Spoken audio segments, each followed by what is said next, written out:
오늘도 하나님 예배하신 모든 분들에게 주님의 은혜와 평강이 함께 하시기를 주님의 이름으로 축원합니다. 이 정신분석학에서는 나르시시즘이라는 용어가 있습니다. 이 용어를 우리말로 번역하면 자기 자신을 사랑한다는 의미의 자기애로 해석할 수 있습니다. 이 말의 어원은 그리스 신화에서 출발합니다. 그리스 신화에는 미소년 나르키소스 이야기가 등장하는데, 이 소녀는 물에 비친 자기 자신의 모습을 볼 때마다 자신의 미모에 반하게 되었고, 결국 물에 비친 자기 자신을 사랑한 나머지 물에 빠져 익사했다는 이야기가 전해져 오고 있습니다. 그리고 그 자리에 수선화가 피었다라고 전해집니다. 나르키소스의 이름에서 유래된 나르시시즘은 정신분열증과 그리고 편집증의 극단적 예로 나타나며, 나르시시즘에 빠진 사람들은 결국 정신적, 육체적 파괴로 인해서 비참한 만로를 맞게 된다라고 전해지고 있습니다. 그러나 이것은 비단 나르시시즘에 빠진 정신적 장애를 가진 사람들에게만 해당되는 이야기는 아닙니다. 실은 하나님을 섬기는 우리들의 모습 속에서도 자기의 모습을 발견하게 되기 때문입니다. 신앙생활에 있어서 신앙의 근간이 된다 할 수 있는 기도 생활을 통해서도 우리는 확인할 수 있습니다. 우리가 하나님께 드리는 기도의 내용을 보면 우리의 기도의 내용의 대부분이 자기애로 채워져 있다는 것을 볼 수 있습니다. 내 남편, 내 자녀, 내 건강, 내 문제, 내 물질, 내 직장, 내 미래. 다른 사람을 위한 기도는 5분 이상 할 수 없는 사람이 자기 자신을 위해서라면 하루 종일, 아니 40일간 금식이라도 하면서 기도하기를 마다하지 않습니다. 하나님과의 대화요, 영혼의 호흡이라 말할 수 있는 기도 생활이 이러하다면 우리의 삶과 신앙이 얼마나 자기애 중심적인지 우리는 능히 짐작할 수 있습니다. 정도의 차이는 있을 수 있겠지만 정신적으로 나르시시즘에 빠진 사람이나 신앙인인 우리 사이엔 아무런 차이가 있을 수 없으며, 또한 그 결말 또한 같다라는 것을 우리는 쉽게 생각할 수 있습니다. 우리는 오늘 본문 속에서 자기애에 빠진 또 다른 사람들을 만나게 됩니다. 오늘 본 말씀은 예수님께서 마지막으로 예루살렘에 입성하신 날, 즉 2000년 전 오늘 종려주일에 있었던 일들에 대해서 기록을 하고 있습니다. 오늘 본문 12절 말씀입니다. 그 이튿날에는 명절에 온 큰 무리가 예수께서 예루살렘으로 오신다는 것을 듣고, 오늘 본문 말씀은 그 이튿날이라는 시간적 배경에 대한 설명으로 시작되고 있습니다. 본문 속에서 그 이튿날이라고 표현한 것은 앞선 말씀을 통해서 이미 그 시간적 배경이 언제인지를 우리에게 명시했다라는 것을 의미합니다. 이에 대해서 본문이 포함되어 있는 12장 1절에서는 유월절 엿새전이다 라고 기록을 하고 있습니다. 유월절 엿새전에는 죽었다가 예수님에 의해서 살아난 나사로가 예수님을 위한 잔치를 열었고, 그때에 그의 누이 동생이었던 마리아는 지극히 비싼 향유를 가져다가 예수님의 발에 붓고 자기의 머리털로 닦는 사건이 있었습니다. 따라서 오늘 본문의 시점은 마리아의 도유 사건이 있었던 유월절 엿새전 그 이튿날인 유월절 닷새전이 있었던 일인 것을 우리에게 말해주고 있다는 겁니다. 당시에 예루살렘에는 유월절을 앞두고 이스라엘 전역과 각 지역에 흩어져 있던 유대인들이 유월절을 지키기 위해 예루살렘에 운집해 있었습니다. 그런 그들이 예수님께서 예루살렘에 올라오신다는 소식을 듣게 되었습니다. 그런데 본문을 기록한 원어를 살펴보면 그들이 단지 자신들에게 들려오는 어떠한 소식을 자기들이 알지 못하는 가운데 듣게 되었다는 것으로 표현하지 않고, 그들이 간절히 듣기 원했던 소식을 듣게 된 것으로 표현을 하고 있습니다. 그 이유를 본문 앞에 기록된 말씀을 통해서도 확인할 수 있는데, 예수님께서 베다니에 있는 나사로의 집에 머물러 계실 때 유대인의 큰 무리가 예수님을 보기 위해 나사로의 집에 찾아왔습니다. 더불어 그들은 죽은 자였다가 살아난 나사로도 보길 원했다라고 성경은 밝혀주고 있습니다. 한마디로 그들은 죽은 자도 살려낸 능력자이신 예수님을 보기 위한 것이며, 또한 죽었다가 살아난 자인 나사로를 직접 확인하기 위해서 그의 집으로 몰려든 것입니다.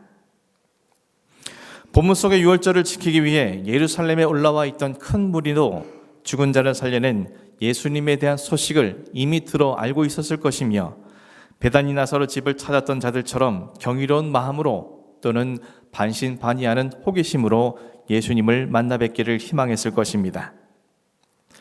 그러나 아직까지 예루살렘에 올라오시지 않은 예수님이셨기에 그들은 만나지 못했고 마침내 예수님께서 예루살렘에 올라오신다는 소식을 그들이 듣게 된 것입니다. 그러한 그들이 어떤 행동을 보였는지에 대해 본문 13절 말씀이 기록하고 있습니다. 종려나무 가지를 가지고 맞으러 나가 외치되 호산나 찬송하리로다 주의 이름으로 오시는 이 곧 이스라엘의 왕이시여 하더라. 예수님께서 예루살렘에 올라오신다는 소식을 듣자마자 그들은 일제히 종려나무 가지를 가지고 예수님을 맞으러 나갔습니다. 그리고 호산나 찬송하리로다 주의 이름으로 오시는 이 곧 이스라엘의 왕이여 라고 외쳤습니다. 본문 속에 외치다라는 말은 우리나라 말로 번역하게 되면 점점 소리가 커져가는 것을 의미합니다. 이는 곧 그들이 주님을 향해서 지속적이고 또한 점진적으로 열광 상태에 있었다라는 것을 밝혀주고 있습니다. 성경 속에서 종려나무 가지는 승리를 상징합니다. 따라서 종려나무 가지를 흔든다는 것은 당신은 위대한 승리자이며 당신을 나의 왕으로 모실 경우 우리 또한 승리할 수 있을 것이다 라는 그런 확신의 의미를 담고 있습니다. 또한 호산나라는 말은 우리를 구원해 달라는 의미입니다. 따라서 예수님을 향해서 호산나라고 외친 것은 당신이 나의 왕이실 때 우리는 구원받을 수 있습니다 라는 확신이 그들 안에 있다라는 것을 우리에게 보여주고 있습니다.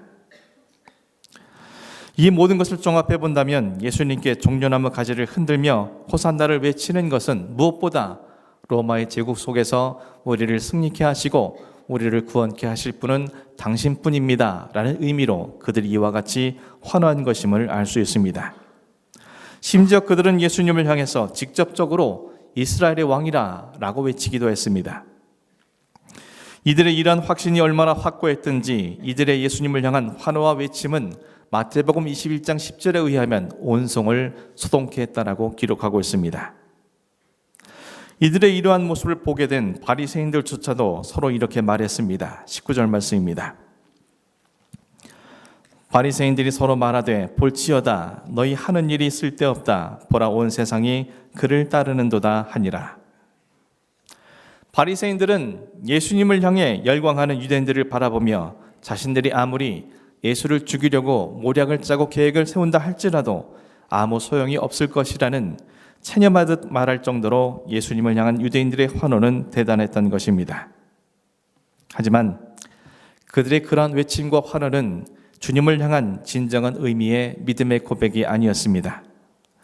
오늘 본문은 그들이 예수님을 향해서 종려 가지를 흔들며 호산나를 외쳤던 이유에 대해서 17절, 18절 말씀을 통해 밝혀주고 있습니다. 나사로를 무덤에서 불러내어 죽은 자 가운데서 살리실 때에 함께 있던 무리가 증언한지라 이에 무리가 예수를 맞음은 이 표적 행하심을 들었음이로라. 그들이 이처럼 예수님을 맞이한 것은 예수님께서 나사로를 죽음으로부터 살리신 것을 직접 목격했던 사람들의 증언을 들었기 때문이었습니다. 그들이 그토록 열광하며 주님을 환영했던 것은 주님이 자신들의 죄로부터 그들을 구원하실 구원주이시기 때문이 아니라 단지 예수님이 갖고 계신 죽음 가운데서도 사람을 살려낼 수 있는 능력을 보았기 때문이라고 예수님은 말씀하십니다. 그들이 환호했던 것은 그리스도로서의 주님을 보았기 때문이 아니라 자신들의 모든 기대를 충족시켜줄 주님의 능력을 보았기 때문이라고 예수님은 말씀하신 겁니다. 이런 이들의 모습은 요한복음 6장에서도 확인할 수 있습니다. 6장 15절에 의하면 그들은 오병이어 사건을 경험한 이후에 예수님을 억지로 잡아 자신들의 임금으로 삼으려 했다라고 기록하고 있습니다. 그런 그들에 대해 예수님께서는 그들이 당신을 찾는 이유는 그들이 이 표적을 보고 떡을 먹고 배부른 까닭이라고 말씀을 하고 있습니다. 그들은 물고기 2마리와 떡 5개로 남자 장정만 5,000명을 배불리 먹일 수 있는 이 놀라운 능력을 가진 예수님을 자신들의 임금으로 삼기 원했던 겁니다. 그리하면 자신들이 일평생 먹고 사는 문제에는 전혀 문제가 생기지 않을 것이라는 그들의 기대가 있었기 때문이었습니다. 오늘 본문 또한 예수님을 자신들의 왕으로 환호하고 있는 것은 그런 예수님의 능력을 통해 자신들이 기대하는 모든 바가 이루어질 것이라는 확신이 그들 안에 있었기 때문인 것을 성경에서는 말씀해 주고 있는 것입니다. 사랑하는 성도 여러분, 이들 또한 깊은 나르시시즘, 자기에 빠진 것이 아니겠습니까? 진실하신 예수님의 모습을 보려 하지 않고 자신들이 바라는 욕심과 욕망의 눈이 가려져서 자신들이 보고 싶은 예수님의 모습만을 보고 자신들의 왕으로 삼으려 했습니다. 이러한 그들의 모든 행위는 결국 자기 자신을 사랑하는 자기애에서 비롯된 것입니다. 그러나 예수님께서는 예루살렘에 입성하신 이후에 그들의 기대와는 달리 그들의 욕망과 욕심을 위한 어떠한 일도 행하지 않으셨습니다. 오히려 예루살렘 성전에 들어가시자마자 욕심과 욕망, 자기에 빠진 그들을 향해서 무섭게 질책하셨습니다. 그런 그들은 예수님께 말할 수 없는 실망감과 배신감을 느꼈을 것입니다. 자신들의 기대를 이루어주지 못할 망정 자신들을 책망하는 예수님께 실망했을 것이고 그들은 자신들의 뜻을 저버린 예수님을 배신자라고 치부했던 것입니다. 하지만 예수님은 그들을 실망시킨 적도 배신하신 적도 없습니다. 단지 그들이 만들어낸 예수님의 허상만을 보고 그들이 실망한 것이고 그들 스스로가 만들어낸 예수님의 모습에 스스로 배신당한 것입니다. 한마디로 그들은 자기애에 의해서 스스로 실망하고 스스로 배신당한 어리석은 자들의 모습이었다는 겁니다. 그런 그들은 주님을 향해 목이 터져라 환호한 지 불과 닷새 만에 주님께 호산나를 외치느라 온 성을 소동케 했던 그들의 외침은 예수님을 십자가에 못 박으라는 외침으로 또다시 온 성을 소동케 했습니다. 오병이의 기적을 경험했던 자들이 예수님께서 직접 밝히신 복음의 진리를 듣고 난 이후에 많은 사람들이 돌아서 예수님을 떠나간 이후에 다시는 함께하지 않았다라는 성경 기록처럼 그들은 자신들이 원하지 않는 예수님을 향해서 등을 돌렸던 것입니다. 그리고 그 예수님을 십자가에 못 박아 죽여버린 것입니다. 오늘 본문 속에는 또 하나의 문제를 발견하게 됩니다. 14절에서 16절까지의 말씀입니다. 예수는 한 어린 나귀를 보고 타시니 이는 기록된 바 시온 따라 두려워하지 말라 보라 너희 왕이 나귀 새끼를 타고 오신다함과 같더라. 제자들은 처음에 이 일을 깨닫지 못하였다가 예수께서 영광을 얻으신 후에야 이것이 예수께 대하여 기록된 것임과 사람들이 예수께 이같이 한 것임이 생각났더라. 그들이 환영하는 모습과는 별개로 예수님께서는 어린 나귀를 타고 예루살렘 성에 입성하셨습니다. 이는 당신을 향한 하나님의 예언의 말씀을 이루시기 위함이요 또한 당신께서 진정으로 누구이신지 그들에게 밝혀주시기 위함이었습니다. 어린 나귀 새끼를 타신 예수님께서는 당신께서는 평화의 왕이요 겸손의 왕으로 오셨다는 사실을 그들에게 밝히신 것입니다. 하지만 오늘 본문은 이러한 주님의 뜻을 제자들조차 처음에는 깨닫지 못했으며 영광을 받으신 이후에야 그들이 깨닫게 되었다라고 기록하고 있습니다. 다시 말해서 제자들 역시도 당시에는 유대인들처럼 흥분된 상태에서 예수님의 진면모를 보지 못한 채 자신들의 기대와 욕망에 따라 도취된 상태에 있었다라는 것을 밝혀주고 있는 것입니다. 그들은 이후에 예수님께서 십자가에 죽으시고 부활하신 것을 경험한 후에야 이 모든 말씀이 이루어지기 위해 주님이 나귀를 타신 것이고 주님께서 자신들을 위해 이 땅에 오신 분이라는 것을 깨닫게 되었음을 우리에게 밝혀주고 있습니다. 사랑하는 성도 여러분, 예수님께서는 하나님을 알지 못하는 자들에 의해서 십자가에 못 박히신 것이 아닙니다. 하나님이 보내신 메시아를 믿지 않는 자들에 의해서 죽임을 당하신 것도 아닙니다. 누구보다도 하나님에 대해서 잘 알고 누구보다도 하나님에 대한 열심이 있었던 사람들 그리고 누구보다도 메시아를 기다려왔던 자들이라 치부하는 자들에 의해 십자가에 못 박혀 죽으셨습니다. 그들은 하나님이 아닌 자기 자신을 우상처럼 섬기는 자기에 빠진 자들이었기 때문이었습니다. 예수님을 자신의 왕으로 아무리 환영하고 모셨다 할지라도 자기에 빠진 그들은 결국 자신들의 이익 여부에 따라서 하루아침에 돌변하여 십자가에 못 박으라고 외치는 완악한 자들인 것을 말씀을 통해서 우리는 확인할 수 있습니다. 예수님께서 이 땅에 육신을 입고 계시지 않는다고 해서 예수님을 십자가에 못 박지 않는 것은 아닙니다. 예수님께서 부활 승천하신 이후에 사울에게 나타나서 이렇게 말씀하셨습니다. 사울아 사울아 어찌하여 내가 나를 박해하느냐.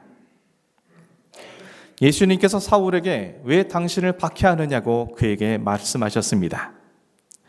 하지만 이것은 직접적으로 그가 예수님을 박해해서가 아니라 당신의 교회와 당신의 교회를 이루고 있는 성도들을 박해한 것은 곧 당신을 박해한 것이기 때문에 예수님께서 이렇게 말씀하신 겁니다. 사울이 이처럼 주님과 주님의 교회와 주님의 믿는 성도들을 박해한 이유가 무엇입니까? 아나니아가 그를 안수하였을 때 그 눈에서 비늘 같은 것이 떨어졌다라고 성경은 기록하고 있습니다. 다시 말해 그는 그동안 욕심과 욕망으로 대변된 자기애라는 비늘에 눈이 가려져서 헛된 것을 바라보며 살아왔던 것입니다. 그러므로 그는 그동안 진리를 보지 못했고 그는 복음을 듣지 못했으며 자신의 욕심과 욕망을 위해 무고한 사람들을 희생시킨 악한 자였던 것입니다. 그런 그를 예수님께서는 책망하신 것입니다. 오늘도 우리가 우리의 눈을 뒤덮고 있는 자기애라는 비늘을 제거하지 않는다면 우리 역시 사울처럼 주님을 십자가에 직접 못 박지는 않을지라도 주님의 몸된 교회와 성도들을 박해하는 주님께 책망받는 자가 될 수밖에 없다는 사실을 우리는 말씀을 통해서 확인하게 됩니다. 사랑하는 성도 여러분, 종려주일을 맞은 오늘 우리가 아무리 큰 소리로 호산나라고 외칠지라도 우리의 온몸을 흔들어서 주님은 나의 왕이시라고 나의 승리자이시라고 나의 구원주라고 외칠지라도 주님이 갖고 계신 능력만을 이용하여 나의 만족과 나의 필요와 나의 욕심과 욕망, 자기애를 이루려 하고 버리지 않는다면 언젠가 우리의 생각대로 되어지지 않고 우리의 기대가 무너질 때 우리는 예수님을 십자가에 못 박으라고 돌변했던 유대인들처럼 변해버리고 말 것입니다. 예수님께서 정말 우리에게 승리를 안겨다 주실 위대한 승리자, 우리를 구원해 주실 호산나 구원주, 그리고 우리의 참된 왕이심을 고백하게 원하신다면 예수님의 제자들이 주님의 십자가 대속의 은혜를 경험하고 부활하신 주님을 경험한 후에야 비로소 하나님의 말씀에 대한 바른 이해와 예수님의 진면모를 경험함으로 참된 제자로 살아갈 수 있었던 것처럼 종려주일임과 동시에 고난주일인 오늘 그리고 내일부터 시작되는 고난주간의 시간들을 통해서 주님의 십자가 대속의 은혜와 그 십자가 위에 계신 주님의 참모습을 경험하고 부활의 주님으로 만남으로 말미암아 참된 주님의 제자들로 세워지기를 소원하는 마음들이 우리 안에 있어야 할 것입니다. 사랑하는 성도 여러분, 예수님은 교회 밖 사람들이 아니라 교회 안에 있는 우리로 말미암아 십자가에 달려 죽으셨습니다. 그분은 우리가 못 박은 것이고 우리가 그분을 정죄한 것이며 우리가 그분의 모든 삶의 고난을 안겨다주는 원흉인 것을 기억할 수 있어야 할 것입니다. 저 여러분께서 모두가 영적 나르시시즘, 자기애에서 벗어나 참된 그리스도인으로 세워질 수 있도록 고난주간으로 보내는 이번 한 주간 동안 나의 정욕과 욕망을 십자가에 못 박아버리는 그런 믿음의 결단과 십자가 위 예수 그리스도의 참모습을 확인함으로 말미암아 새로운 진리와 생명의 삶으로 나아가실 수 있는 그리고 진정한 주님의 제자로 거듭날 수 있는 저 여러분의 귀한 시간들로 채워지기를 주님의 이름으로 간절히 축원합니다. 기도하겠습니다.